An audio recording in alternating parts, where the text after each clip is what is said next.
It go A to the P to the L-U-S. I'm too fresh. I'm too fresh.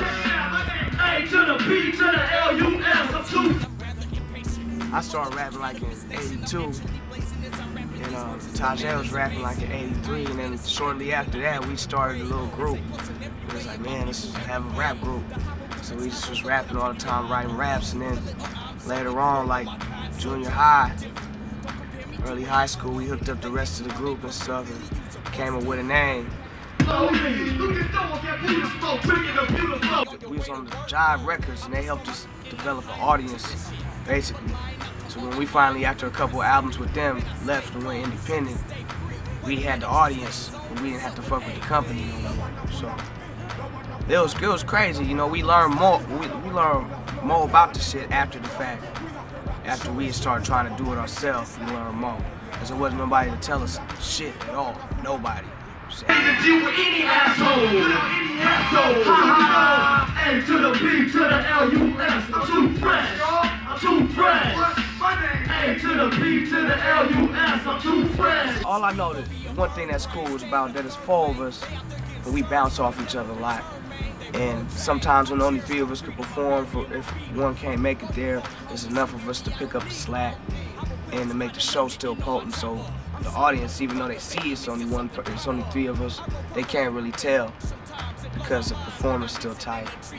But yeah, it's like a 4-man group. It's like when you're on the court, it's 5 motherfuckers, and it got to be all 5 of them. All of them play their part, and you know, one ain't more important than the other. They all got to be there. It's the same kind of thing. You know what I mean? We just feed off each other, bounce back, more heads to bounce ideas off of, more cats to listen to a song and be like, that's tight or it ain't. You know? It's cool.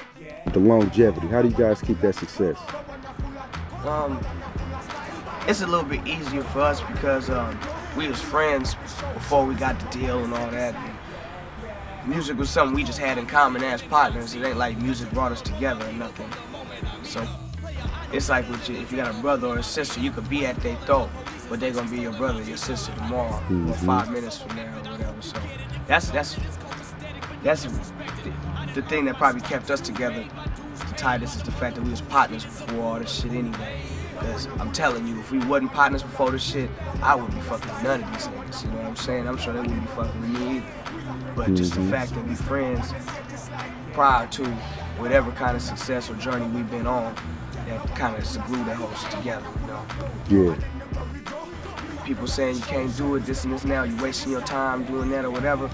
We didn't listen to none of that shit, and we heard it all. So that's another thing. If you out there trying to do it, don't get discouraged by negative input from outside sources. You can't let that bother you at all, or you'll never get where you're trying to go, ever. And you'll be blaming it on other motherfuckers and shit, why it didn't happen. That's just some bullshit. So I just say stay original, man, and don't be deterred by nothing. Go at it like a hog, or it's never gonna happen. You know, you can't be half-heartedly trying to do this shit, because it's cutthroat, sharkish. You know what I'm saying? Motherfuckers will smell your fresh blood in the water immediately and take advantage of you. So